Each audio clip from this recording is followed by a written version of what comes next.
Hello, hello, hello, tribe, and welcome to another episode of Savvy, Shae, and Friends. I am Savvy Shae, and I am so excited to bring another one of my friends here tonight, Dr. Janice Silver.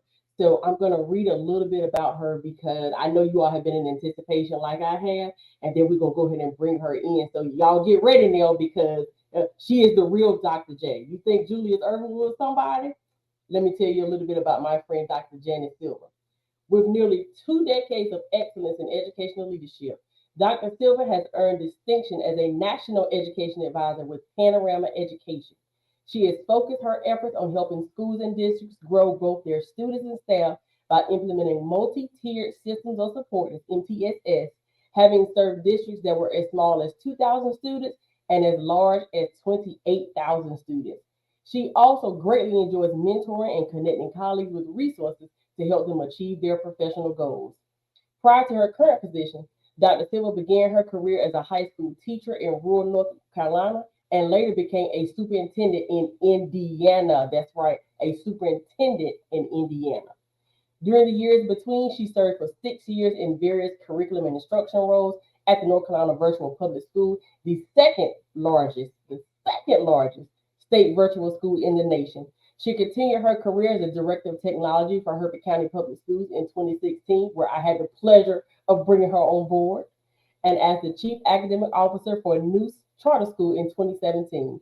She subsequently worked as the director of curriculum instruction for New Hanover County Schools in 2021. Over the course of her career, Dr. Silva has contributed a wealth of articles to professional journals and has done independent consulting and contracting with other entities, such as the Aurora Institute and several higher education institutions. She has also lent her expertise as a presenter for the RTM Education Congress. Before embarking on this amazing professional journey, Dr. Silver earned a Bachelor of Science in Biology and Pre-Medicine from guess where? The Elizabeth City State University, Viking Bride, in 2003. Following this achievement and inspired by her mother's passion for leading migrant education programs, she attained a Master of Education in Curriculum Instruction from the University of Scranton in 2007 and a Doctorate of Education in Educational Leadership and Management from Capella University in 2015. And she didn't even stop. She subsequently gained an education specialist in superintendency and educational system administration from Appalachian State University in 2018. I told y'all she was awesome. Within the coming years, Dr. Silver intends to broaden her impact by dedicating her career to serving underserved populations on a national level. As part of this, she is publishing a book on managing grief, exploring how it impacts people in underserved communities and showing how it's still possible to thrive in today's society. She also is working towards becoming a grief coach, further expanding her ability to help people overcome the challenges presented by grief. She is most proud to have had the opportunity to elevate the academic growth of students across various educational settings and states, including virtual and blended learning environments. Her ultimate goal is to inspire and motivate others by demonstrating that anything is possible if they put their minds to the task and never compromise their core values. Her favorite quote is, I believe that service is the rent that we pay to live on this wonderful planet called Earth. Join me in welcoming my friend, Dr. Janice Silver. Hey, Dr. Hey there, I had to ask myself, is she talking about me? I said, Silver. what else? And myself said,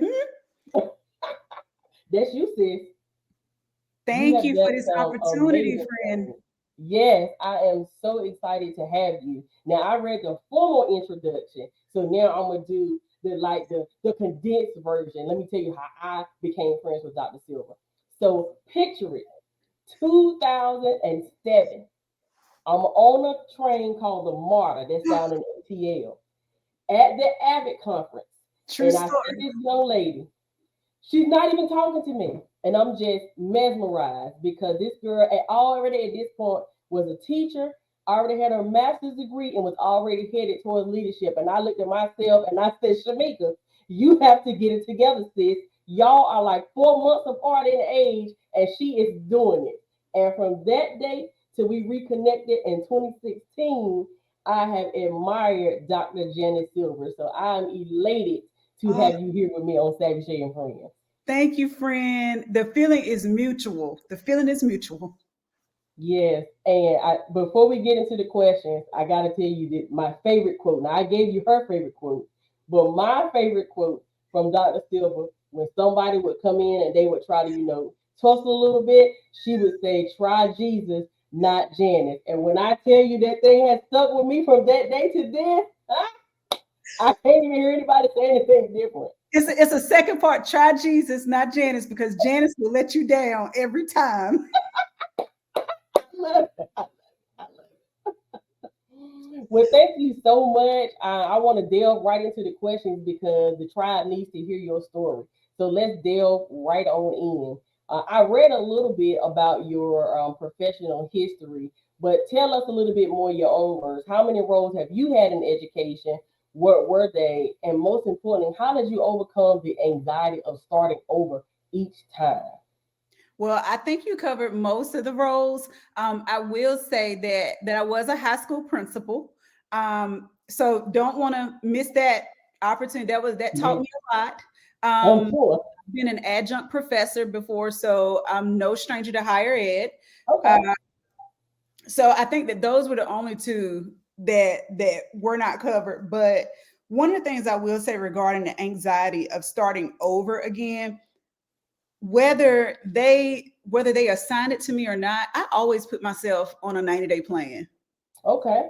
Always. And my 90-day plan is always the same. So the first 30 days, I'm strictly developing relationships. Okay. It's all about relationships. So I'm Right. I'm talking to as many people as I can. I am trying to bond with them. Um, and so then my second 30 days, that is where I go into data collection mode. I'm Okay. gathering as much data as I can. I'm looking at all viewpoints. I'm looking at family, community, all of that. And then my last 30 days, that's where I'm drilling down and I'm doing that thematic coding. I'm going back looking to see, okay, what are the connections? What do we need? What is going unarticulated? And another thing that I do is by focusing on that, it's also driving me to set goals. So I Mm, know going into this role, here is what I want my outcomes to be. Here is what I want to get out of this. And then networking, building the network, seizing mhm, every mhm. opportunity you can. Yeah. So my takeaways from that, thematic coding. See, you hear all that schooling I talked about? Thematic coding, articulate, goal setting, and outcomes. Perfect. So I love how no matter what position you've been in, because you've been in the public sector, private sector, in North Carolina, out of North Carolina, the game plan is the same. 30 days, we're making relationships, 60 days, we thematic coding, getting that data together, and 90 days we're networking and we're pulling it all together so we know exactly what the roadmap is. I love it. Mm-hmm. All right. What inspired you to pursue a career in education, and how have your motivations evolved over the years? Okay, so full disclosure, education was an accident for me. What you mean? Okay, so I come from a family of educators. Every Sunday at the church, we have Sunday dinner, and it's like we have enough positions where we could open our own school, our own Right. district. So Wow. we sit down and we discuss educational trends and things like that. And so it's just been around me my whole life, but I guess Mhm. that's why I was resistant to it. Because I was pressured. They were like, Janice, you need to make it your minor. And I'm like, no, I'm biology pre-med, chem minor. I don't have time Yeah. for education. And ironically, I ended up graduating Elizabeth City State early. Oh. So when I graduated early and came home, I tried my hand at pharmaceuticals, and I quickly learned I did not want to be a lab rat. I did not want to be in a room with no windows and Mhm. not being able. I mean, they were going to put baby in a corner, essentially. Oh.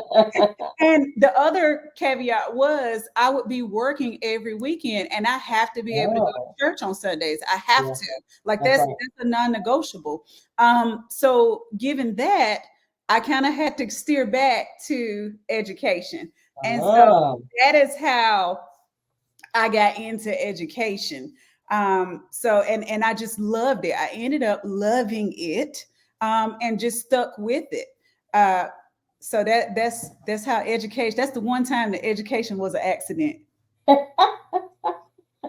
So over time, I heard you say that you fell in love with it, and we're talking about 2 decades now.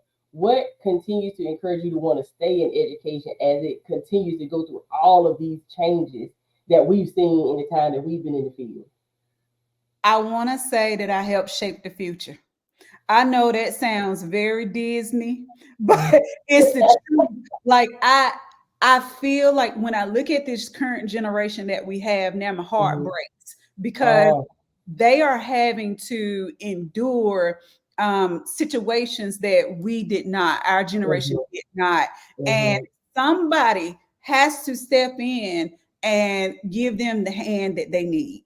Because and right now it's few and far between. Um, Mhm. I can think about people that graduated with me that have quote unquote made it, but never give back to the community. And Wow. the community fed and poured so Uh-huh. much into me. I Uh-huh. felt an obligation because I believe that whom much is given, much is required. Come on. So that's the way that that's the way I fulfill it. It's a ministry. It is a calling. And I Wow. believe wholeheartedly that this is the call that God has on my life. So that's the one thing that keeps me coming back. All right. Preacher. Okay. You Oh, know, ministry. come on now.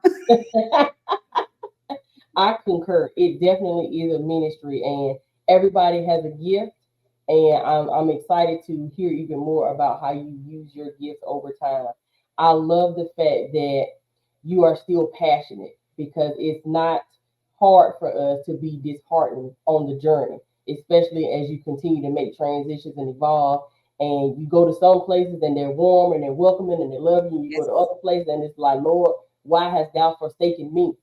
But throughout the career, you continue to evolve and to thrive and to keep falling in love with education. And I love that. So, tribe, are you hearing it? Like, it's okay to fall out of love, but just make sure yes, you come back home. yes. Wonderful. So, as you reflect back to those good old days back in the early 2000s, back when you were still in the classroom, what skills did you learn back then that are still helping you even to this day? So many.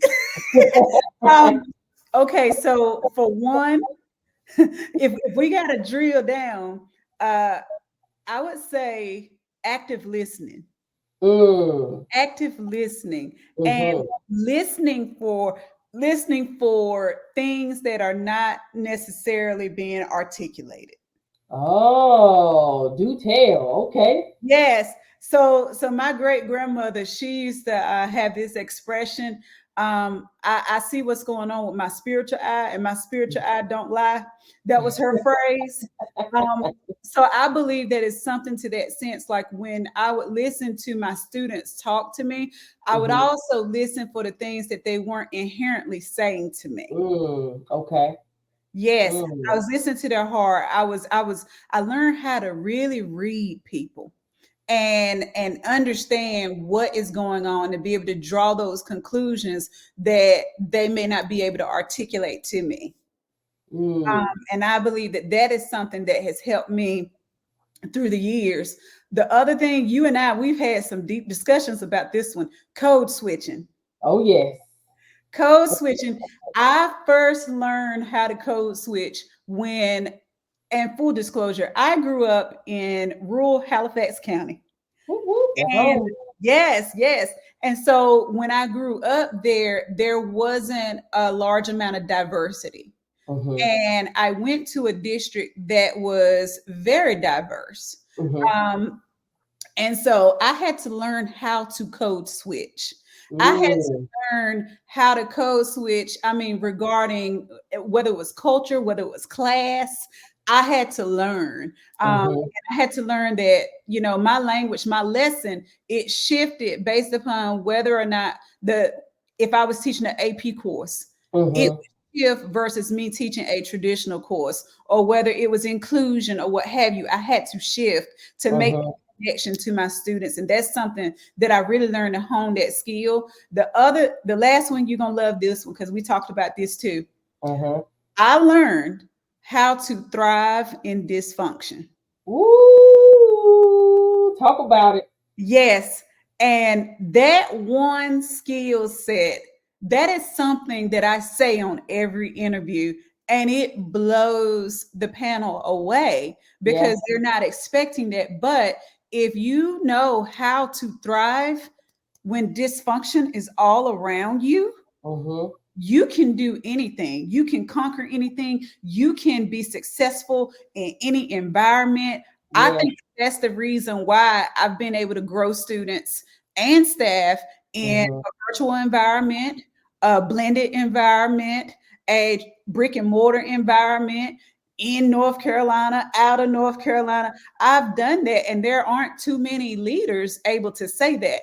And the Right. reason for that, I attribute it to knowing how to thrive in dysfunction. So if dysfunction is all around you, what am I going to do to make sure that my contribution is success? Wow. So you just giving a trade secret.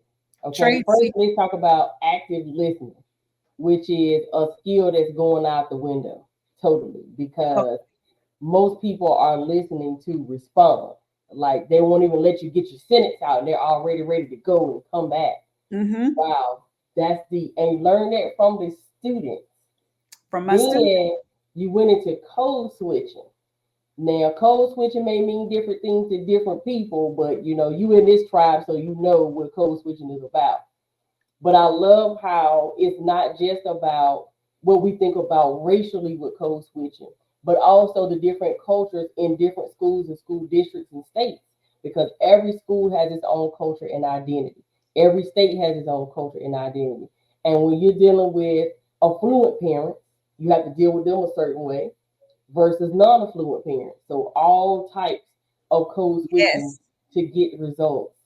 And then my favorite part, where my favorite part is your last point, thriving in dysfunction. And I was surprised because I wasn't expecting That you to wasn't on say your bingo card it. for the It night. was not. It was not. But how eloquently described, because in the places where we work together, we certainly work in, Yes. within, and through dysfunction to get results. So I'm putting that in the back right here, the nape of the neck, because I'm gonna have to use that. And that is a transferable skill if I ever heard one. Uh-huh. Wow. And all that from the classroom. All of that from the classroom. Wow. Now remind the tribe, what is it that you taught? I think I remember, but I wanted Oh to hear it from gosh. you. Okay, so full disclosure, I taught in the early college setting. So therefore I was the science department. I was That's the right. science department. So that meant that I had to have the skill, the depth and the breadth to be able Mm-hmm. to teach all of the high school sciences. Wow. So I had to pass the I think it was called the generalist exam or the 9 through 12 general exam. That was the Mm-hmm. licensure area at that time. But yeah, so I would so like and some people complain about having two preps. I had 4 and 5 different prep. Every period was a different. Yeah. Ooh. So yeah, so I might teach biology in the morning and then teach a chemistry and then come back third block and teach a physics and then come back. Woo. It it yeah. So yeah, That's I like get work. it. Yeah. Even leading to more of the thriving in dysfunction. Because first of all, you have to be super smart to be able to attain that knowledge and teach those subjects. But to be able to switch, Mm, even code switching in that, to know when you need to be talking about immersion or immersion and the periodic table. Two completely different things. just to reboot your brain. Like I Yeah. remember I would go sit in my car and I would have to like listen to like some hip hop or something to just rewire my brain. I would Yeah. matter of fact, we've talked about this, how you could tell what kind of work we were doing or what kind of day Hmm. we were having based upon the music that was coming from our office. Yeah. That's where that started from. Wow. From teaching science way back In Edgecombe? Yes, Yeah, Edgecombe Early College, yeah. The turtles, I think they're the turtles the now. Turtles. All right, so you've done a lot of things throughout your career, and you can choose which one you want to tell us about. Talk about either your most rewarding or your most challenging experience, Okay, so this is Black History Month. right? So I'm going to talk about the struggle for a little bit. Okay. Because I have heard people say, oh my gosh, you make it look easy. So Mm-hmm. I want to throw some light to that. So my most challenging experience for me in my career Mm-hmm. was being a a woman of color Mm-hmm. from the South, Uh-huh. being part of a national search because they Uh-huh. came here and got me, and Uh-huh. going to Indiana. Wow. That right there, and just overall, I would say being in a leadership position uh, Mm-hmm. in a post-COVID, if we can say that, Mm-hmm. post-COVID era, or if we want to say in part of the social injustice movement, Mm-hmm. that really stretched me. Wow. And I really had to do some soul searching. My faith got stretched. Uh, Mm-hmm. it was tough. I had to really figure out who am I as Mm. who am I as a person. Uh, Mm-hmm. yeah, it was tough. I mean, we're talking about leaders, and I know I'm not the only one, but I want to shine a light to it because people think, oh, the glitz and the glam of leading Mm-hmm. a district. No, Right. let's talk about death threats. Wow. Yeah. Wow. Let's let's talk about the Proud Boys posting up Mm. you when you're trying to do a presentation at a school board meeting. Wow. Let's talk about having to go through metal detectors and go through press and get frisked before I Mm-hmm. even can get into the Board of Education. Oh So my. these are the things. So when you say, because a lot of folks that I talk to, they aspire to be leaders in Uh-huh. education, but this is Right. the side that you don't inherently see. That's right. So I want to bring attention to that, not to scare people off, but to encourage folks. Make sure you sit in all the seats. Make sure you build that confidence. Make sure you are confident in who you are Mm. before you go to sit in that seat. Mm-hmm. Know, know exactly who you are. Wow. That's a mic drop right there, and we haven't even gotten to the halfway point. Mm-mm. But you are right. A lot of people see the acclaim that comes with leadership, all of the positive things, but leadership is tough. It is tight work. And I cannot even imagine what you just described.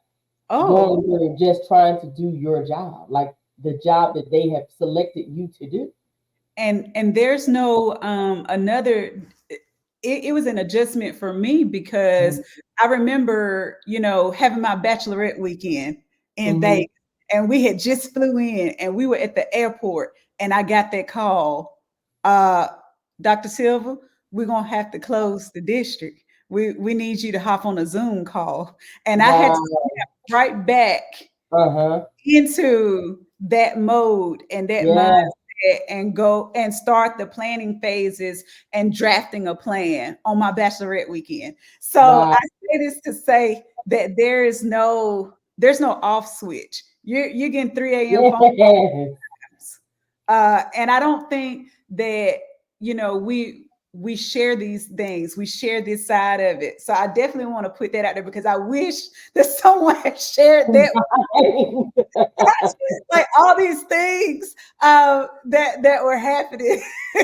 But I Yes. wanted to put that out there, not to scare off, but to truly say, make sure that you realize that this is part of the job. Yes. Such an amazing point that once again back to that switching and being able to operate in this function, you had Yes, to switch from party mode to principal, I mean to superintendent mode, just like that. just like And they, that. they, they couldn't even have any idea what was going on. You could have had your sash on and your crown and everything and had to jump on that Zoom and be ready to respond. Yes, ma'am. Wow.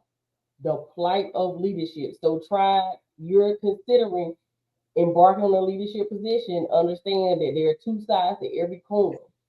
And one of the things that you will have to be prepared for is being prepared to be prepared, because you never know at Yeah. any given time. It can be the press coming in your face and want a statement, an irate parent, a disruptive student, a Yes. very active, volatile parent. Like anywhere, any place, anytime. You can be in a grocery store, the airport, wherever. When you're Walmart. on, you are on. Wow, that's great. That is great. I'm glad that you decided to shine some light on that and talk about one of the challenges, because I don't think um, we really know until we know. And like you, Absolutely. I'm glad that we've had to share these experiences together and that we've had some mentorship along the way. And now we're at the auntie phase of life where we can start to share that knowledge as well. Yes. All right, so let's segue a little bit and tell me which was easier for you to get into, an educational leadership role or get into a more non traditional role? Okay, so I think I'm not gonna say what you think I'm gonna say, but definitely getting into a non-traditional education role was Mhm. easier. Okay. And I'll tell you why. It was easier because lots of times I found myself, and I will say that I consider myself to be well networked. Hmm. um, Hmm. I know some people that know Yeah. some people. Yeah. Um, and what I will say is that lots of times I found myself having to wait for Mm-hmm. those leadership positions. We used to have a running joke about it. You either have to wait until somebody retires or you have to wait till somebody goes to glory to Yeah. get those those leadership positions Yeah. because they aren't as plentiful or Hmm. reoccurring. So that's why I say it was easier. And then also, one of the things that made it easier was when you are going for those leadership roles, Hmm. it's all about fit. Mm. Anyone that's ever, if you're in a process or you're getting ready to work on a superintendent endorsement, Hmm. that's going to be a word that you hear a lot. Fit. Hmm. Hmm. Fit. Are you the right fit for that district? Are you the right fit for that DOE or for that department? Right. And fit and politics, because they go hand Mm. in hand, Mm. um, that was less of a barrier when Mm. seeking a non-traditional role. Okay. I hadn't thought about it from that aspect, but you are right, particularly in smaller districts where there just aren't as many opportunities. It Mm-hmm. is kind of hurry up and wait unless something happens. And so, what I find is a lot of educators are afraid to take the leap and move for the Yes. opportunity, even to the next county over. But sometimes, just like in the Bible, Jesus went into his own and his own received him not. It's harder for you to get in where people feel like they know you, where they went to school with you or your parents, and they have this one perception of you, and it's like, Yes. but I'm a professional now. Let me in. You know what? Me and a good friend of mine, we always say sometimes you can't be a prophet in your own land, That's it. and you have to That be is okay it. with that. You have to Yep. be okay with that. Yep. You're absolutely right. So I find it very interesting that during the hiring process, and I have my HR hat on all the time. um, that when you work in a non-traditional setting in the private industry, they still have laws and regulations they have to go by, Mhm. but they can move so much quicker. They don't have to wait for a board meeting to hire. They can Absolutely. just make decisions, and they're looking for educators with experience. Mhm. And They are so, good. go ahead. They're actively looking, and what I Uh-huh. would say is that they recognize the worth. Ooh. Whereas in the district setting, in a traditional setting, I Uh-huh. don't know that leadership often recognizes the worth of the Mm. applicants. And I'll go a step further. I sometimes question, do the applicants know their own worth? Ooh, that part. Because for me, I went through this phase shortly after I got my master's. Mm-hmm. I felt guilty. I felt guilty Mm. about going into an interview and shouting out a number. And I was like, they're gonna think I'm so demanding, or they're gonna think I'm Mm-hmm. a diva. You know, I don't want Yeah. them to think that. And I felt bad about it. But Mm. through the years, I learned that it is okay to know your worth and Yeah. demand your worth and Yeah. negotiate. I've learned how to negotiate. And it's okay to create a bidding war. It's okay. It's perfectly fine. Yeah, that's a great point. That's a whole nother segment we can do about knowing your worth and then Mhm. adding tax and negotiating salary. Because Yes, you ma'am. make another valid point in traditional settings, particularly those that are predominantly state funded, their hands are usually tied Mhm. to some type of salary scale. Whereas in your non-traditional setting, they have a lot more leeway and flexibility. So you may be asking for a number that's below even what they had because their constraints are nowhere near the way they are in a traditional setting. Absolutely. Great points. All right, so tribe, you hear that? The non-traditional setting understands worth, and worth means a lot of things, but we're looking at it just from one aspect, that's monetarily. Because the old adage of we get into it for the outcome, not the income, we're away with that. You know, we bring a valuable skill set to the table and we deserve to be compensated for what we bring to the table. But let me get off of that, Dr. Silver, because we'll stay on there all evening I and I sure want to will. hear more of your story. So, out of all the things that you have done, what job have you held outside the classroom that has best prepared you for what you're doing now with this awesome role with Panorama Education? Oh my God. Outside of the classroom. Hmm. Okay, so I'm gonna go way back. Okay. So unless you're from unless you grew up east of 95. So one of the things so my summer job. So I would Hmm. come home every summer Hmm. from school. Hmm. And I my mom was like, Janice, you've taken 4 levels of Spanish. What are you doing with it? Um, Hmm. she said, I feel like it's a waste. So Mm. she Mama wanted keeping it she, real, huh? Mama wanted her ROI, return on investment. I hear that. So, uh, so she was like, you should be a migrant education recruiter for Oh, the county. uh-huh. They need people to go out to. At that time, it was they had migrant camps throughout the Okay. district and farms, and they needed people to go out there to help families register for school. Oh. Yes. So the thing about that job was no day was ever the same. So so I had to be prepared for if I was going to be well received or if I was going to be met with a farmer and a shotgun, you know. So so no day was ever the same. But one of the things, it was a very adventurous job. It taught me how to Mhm. pray, but it also taught me, I learned people skills. And Oh. I really honed my nonverbal skills, being able Hmm. to read nonverbal skills, and being able to connect with people through language barriers. Because just because I spoke Spanish, that didn't mean that the dialect that they spoke was going to resonate with. And then I have a thick Southern accent, so it always could go left.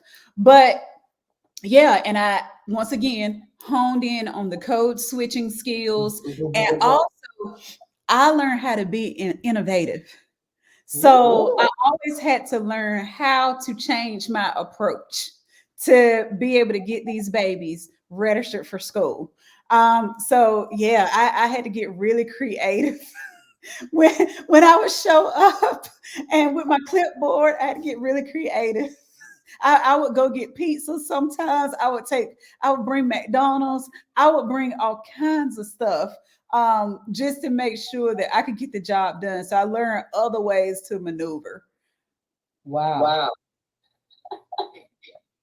I would I never have imagined that you would have been met with a shotgun just trying to get you to register for school. Yes, they so some now I'd say a good 80% of the farmers were amazing. Hmm. They look forward to us coming, and I never showed up empty handed. So like if some of the mothers had babies, I would bring a Hmm. baby basket.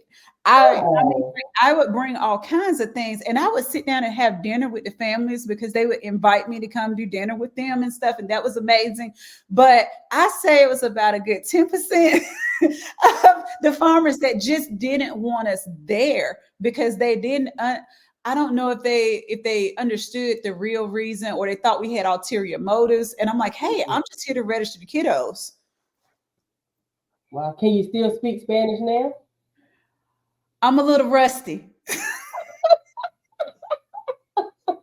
Well, we won't put you on the spot tonight then. All right. So you talked about some challenges that we are appreciative of you sharing. What about a memorable success story or accomplishment that you've had that you'd like to share with us? And it can be from any time throughout your educational career. So for me, it is the full circle moment that I'm able to have in my current position. And what I mean by that is my current position, I work in government affairs for Oh, an ed tech company. And so it's those moments when I am traveling from state to state to meet with legislators. And I'm sitting down with the legislators and I'm able to say to them, hey, Mr. Legislator, I'm reading the language in this bill, and I want to share with you here are some unintended consequences if this bill language remains the same. And here's how I know. So, because I've sat in all those different seats, I'm able to tell that lawmaker how this bill language is going to impact the principal.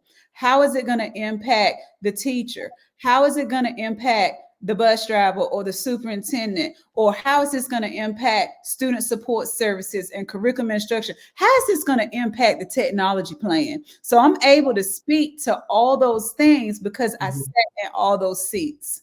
And back then I didn't understand it, but mhm. now I understand that I was supposed to sit in all those seats. I needed to do that so that it would prepare me directly to be able to have these moments with them and be able to impact and shape the policy that we have, not only in my home state of North Carolina, but for all the other states that I serve, because I serve every state east of the Mississippi right now. So Wow. being able to do that and being able to connect one legislator in North Carolina to, let's say, another legislator in Indiana. Hey, would you like me to connect you with this legislator because Mhm. your bill looks awfully familiar, and I think you two would be great collaborators. So being able to bring those networks together to have a better outcome for our students and for our families, that right there, that makes all the hassle and all the struggle, it makes it worth it. Wow. How amazing. So here was my takeaway from that, which I've had takeaway from each, but I'm trying to contain myself because you're dropping some amazing information tonight. But sitting in all of the seats, and you mentioned this a little bit ago, but how important it is to embrace the seat that you're sitting in. There's nothing wrong with being ready for the next seat, but understanding that every seat that you're in is intentional. And if you hold out and you stick with it, I tell people write the plan, work the plan, and Hmm. stay in your seat, own your seat, be comfortable in who you are in your seat. Then at some point in time, you will see the magic moment where it all comes together for you. Wow, that's profound. Would you ever have thought back when we were on that train in Atlanta doing Avid training that you would be working in governmental affairs? No, ma'am. This was not on my bingo card. I I honestly thought, I said, okay, superintendent, I always said superintendent's my goal. That's my goal. Yeah, And right. when I hit that goal, I was like, oh my gosh, I hit this goal quicker than what I thought I would. Yeah, What is next? yeah, yeah. That's a great question because we were able to matriculate through the system early in our careers, like late 20s, early 30s. And so people would always say, well, you why don't you do this and why don't you do that? And Mhm. my reservation had always been, well, once you hit that pinnacle, exactly what you said, what's next? What's next? We're at these tender ages of, born in the 80s, I will put the numbers behind it. But it's like, how do you prepare to transition when you have hit that crescendo at such an early age? So Mhm. I love the fact that you have been able to not only do that, but do that well in an area that most people probably had not even thought about, governmental affairs and how it connects with education and how it connects with educational technology, because you used to be a tech director. That part. Woo-hoo! That's a mouthful. Wow. And so you're traveling from state to state, Yeah. connecting with legislators. I, How was that experience? to tell you the truth, I'm so glad that you were like, Janice, would you like to be on my podcast? Because I wanted to dispel the myth that my name is not Tommy or Thomasita. Like I have a job. I promise you, I don't just travel because because everyone will ask, like my family, oh my gosh, Janice is always traveling. Like, does she work or does she just travel? What does she do? And so my family, bless their hearts, they sometimes they struggle to find the words, and they said she's just good at explaining things to people. She talks to people, and she helps them reach a compromise. That's what they tell people, but it's government affairs. But I mean, it has truly been amazing. I have always been one, since I was a teacher. I've always been a policy head. Like I would Mhm, lay in the bed and read policy because I said I need to know this policy. I mhm, need to know. So even when I was in the classroom, I was reading legislation. I was reading state level policy, and I realized, because I struggled with leaving the classroom, because I did my 5 years, and that's a whole mhm. debate. Because I'm a firm believer, you need to teach 5 years before you go and try to go into leadership. That's Yeah, a huge debate right now. yeah.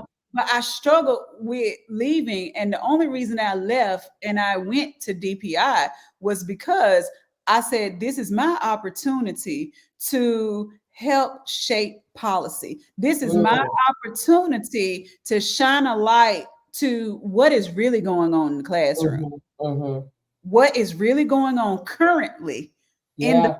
classroom. Because sometimes, I know at that particular time when I was transitioning, there were several people there that had just been there for years and years and years that Mhm, weren't still teaching or adjuncting on the side. So they mhm. had completely lost touch or became disconnected with what was currently going on in the classroom. And those Wow. two struggles were different.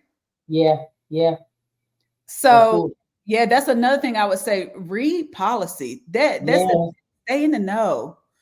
Read. yes, yes. And there are opportunities, just like what Dr. Sylvia is doing, Tribe, in policy work, because that drives everything that we do holistically, but particularly in education. So not only is it important to vote in your local, in your state, in the governmental elections at every level, but it's important for you to understand the policies that govern where you work. And of course, that's my HR head talking. I wasn't like Dr. Silva. I wasn't reading policy until I started working in HR, and it became a part of the job. But now that I am, now it's just wired in me that no matter what it is that I'm doing, I'm looking at the policy Mhm, from something as simple as car insurance to cell phone plans to what is the policy saying? Because once you know and you know what to look for, nobody can try to bamboozle you and make you think mhm, differently. So it is important for us as educators to know policy where we live and then expand your knowledge because there is work. in that. Yes. Yeah, and So, even shout outs to Meredith College. A lot uh-huh. of people don't know this, but Meredith College sponsors a program called Institute of Political Leadership. Do Uh, they? yes, and I had the opportunity to go through that program, and Okay. I will say that that program really prepared me for superintendency because that program really helped me understand policy.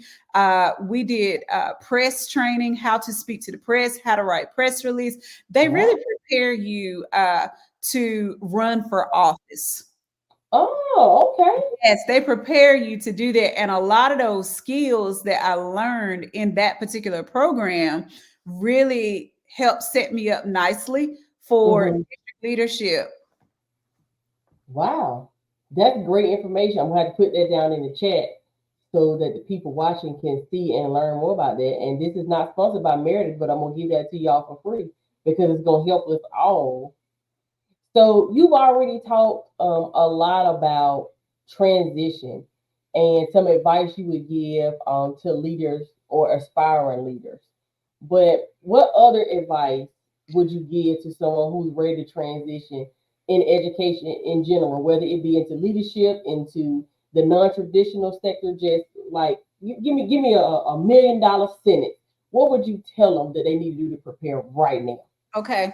So, first thing, do your research. It's not all about let me apply for this because of the money. Really Mm-hmm, do your research on it. Use your network. Don't be afraid to say, well, I know this person, mm-hmm. and call that person to get you a meeting. We already talked about know your worth. Mm-hmm. The other thing I would say is be able to articulate your impact and your vision. Ooh. With that one, I'm gonna take it back to national board. If you ever done the national board process before, they say you have to be able to write clear, concise, and Mm-hmm. convincing. So Mm. I take that back. When you're articulating your impact and your vision, you've got to be able to do it clearly, you've got to make it concise, and it's got to be convincing. And last but not least, remember that the interview works both ways. Not only are they interviewing you, but you are interviewing them. Yeah. Yeah. That Yes. part. I love that. Give me those three C's again. Clear, concise, and convincing. Clear, concise, convincing. Okay, tribe. So that's another set of jewels. When you're articulating your impact, remember the three C's. Oh, that's good. I'm gonna have to put that on all my social media channels like tonight. So last question for the interview portion, and then we'll do a Okay. little fun Q&A. Looking ahead, what do you believe are the future challenges and opportunities in the field of education, and how can we, those still working in the field, how can we prepare for them? Okay, so for challenges, what comes to mind is being competitive. Yeah. Being competitive. I look at the voucher bills that are coming across the country. I Mm-hmm. look at the newer charter schools, and when you read Mm-hmm. their charters and the STEM focus and all the opportunities that Yeah. are there, you got to be competitive. Uh, Yeah. Staff retention. Staff retention is a huge challenge. It's going to continue to be a challenge. Yeah. We have got to figure out a way to love on our staff and give them what they need. And then, last but not least, a challenge is going to be now that we got this whole science of reading Mm-hmm. down packed and we're starting to see growth from it. Yeah. Now, the next thing is how are we going to craft legislation for math? How do we, Ooh. yeah, and that is the talking is starting to happen. But how Uh-huh. do you do that for math? That's going to be a big one. Yeah. And then when we talk about opportunities, what comes to mind is just two: AI. If you are not using AI, if you're not using Chat GPT, Uh-huh. you gotta get with I'm telling you, you know Yep. that song, Try Jesus, he's all right. Try Yeah. Chat GPT, it's all right. It is all right. Because I'll tell you, it spoiled me. Like I Right. Like, and one of the things I will say though is like, even if I have to do like a presentation or I have to make a pitch, I Uh-huh. will put what I've written in there and I tell Chat GPT to argue against me. So I Ooh. already know ahead of time Uh-huh. what the naysayers are going to say. I know what questions I'm going to get because Chat GPT has already argued against me and I'm prepared. Wow. Hashtag fight me, Chat GPT. I love that. That's great. Wow. I had Um, not even thought about that. Yeah, and lastly, I would say opportunities. Now, at this point in time, we are in what I like to call the mental health well-being era. Yep. Take advantage of it. Mm. Take advantage of it. This is the first time that I've ever seen throughout my span of the career where it's okay to say, you know what, I'm putting this meditation time in my calendar. Uh-huh. Uh-huh. I need a mental health day. Yeah. I mean, it's okay. It is acceptable now. So take Yeah. advantage of it while we're in here. Take advantage of if you're working with a district where you can have access to a therapist, take advantage of it. Yes. I love that. You are right. I seen this soft girl era verbiage floating around social media where we're tired of knucking if you buck and all that Yeah. kind of stuff. And everybody just kind of want to chill and just relax and get their Yes, mind right and their heart right. And I love that because what I'm hoping it's going to do is bring us closer to what you said in the beginning when you go into a new place to building those relationships and absolutely. understanding the value of other people because as a leader you get things done through and by people and you cannot do the work in isolation no matter what you do in education. So I love that. And me and Chat GPT, we got a thing going on. Got Chat a GPT thing is going back. on. Yes, but to hear, pitch, and argue against it so that you can already anticipate, imagine using that and putting in interview questions that you think they're going to ask. What are some Uh-huh. of the common answers and what are some unconventional answers? So that you, as the interviewee, can blow the folks' mind like when you tell them that you thrive in dysfunction. Because they're not going to be ready for that Oh, at all. So use the technology to your advantage and use this soft girl, soft man, soft, however you identify, era to really work on yourself because when you're a better you, you're going to be a better and more marketable candidate for whether you want to work inside or outside of the traditional education setting. That is a mouthful. Wow. Dr. Silver, this has been so enlightening. And I again appreciate you so much for coming on and dropping these gems for the tribe and for the YouTube community on Let's Go Higher. So now that we've gotten that part done, now I have a few fun questions to ask. Okay, so let the oh people get to gosh. know you a little bit more. Okay, you ready? Okay, I'm ready. All right, so this is like rapid fire. So I'm gonna say the statement or the question, and then you tell me what comes to your mind. All right. So who's your favorite childhood celebrity crush? Oh gosh, so many. Oh, okay. So don't y'all laugh at me, but I had the biggest crush on Jordan from New Kids on the Block. Really? New Kids on the Block, Jordan. Oh. Yes. I had his post on my wall and everything.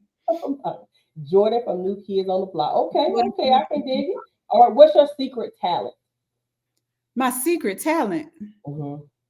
Okay, so I will say this. A lot of people don't know this. Some people know it, but I used to enjoy leading praise and worship at my church. Okay. I really enjoyed that. And it just, yeah,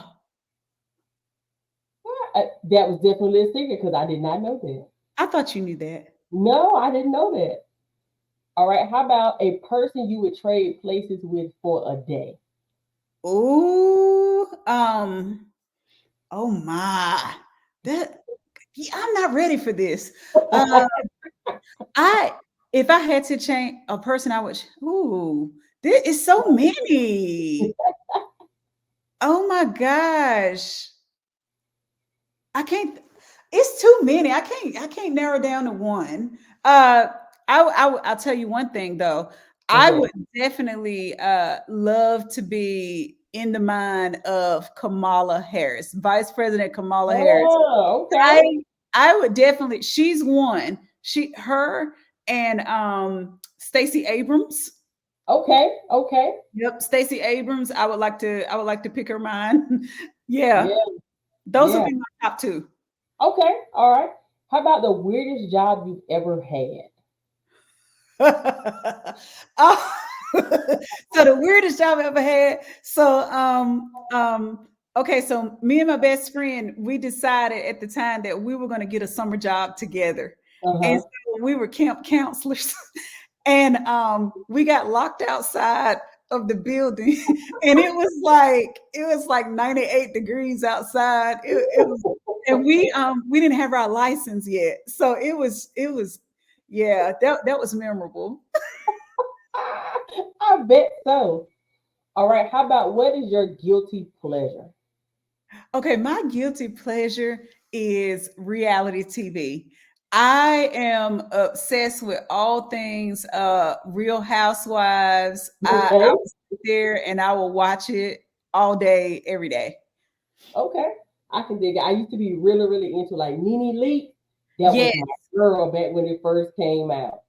But now yes, I'm so old school. I'm Amen and 227 and all that. Like I'm back in 88. Like when life was good and gas was less than yes. a And we were happy. dollar. Yeah. All right. How about the best compliment you ever got? The best compliment I ever got.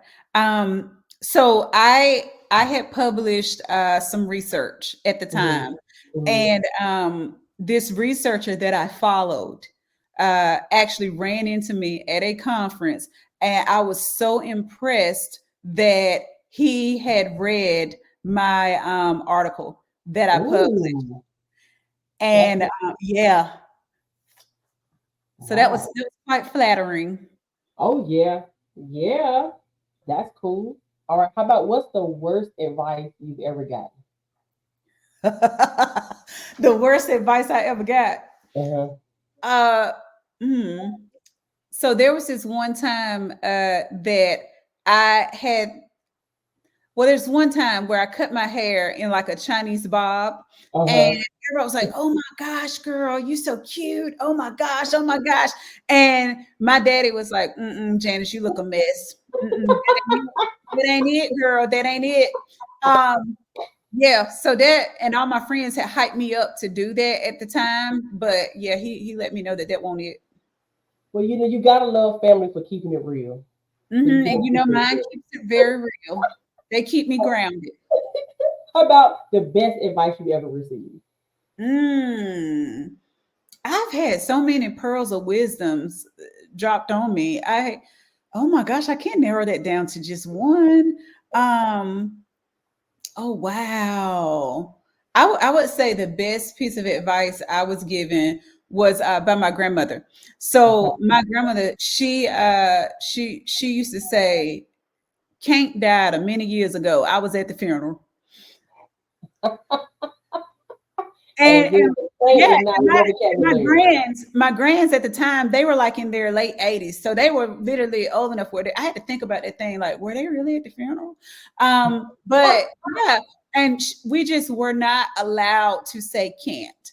We That was not in Wow. our vocabulary. It was not condoned. So yeah, so I think that's something that stuck with me. I like that. Can't is not in the vocabulary. It's dead, and grandparents went to the funeral. I Yep, they love went it. to the funeral. All right, well, that concludes episode 2 of Savvy Shae and Friends. Again, Dr. Silver, thank you so much. And Tribe, I want to leave you with this thought, which I always will. Thank you for tuning in to Savvy Shae and Friends. Remember, there is a friend that's sticking closer than a brother, and his name is Jesus. Get to know him. Thank you so much. Until next time.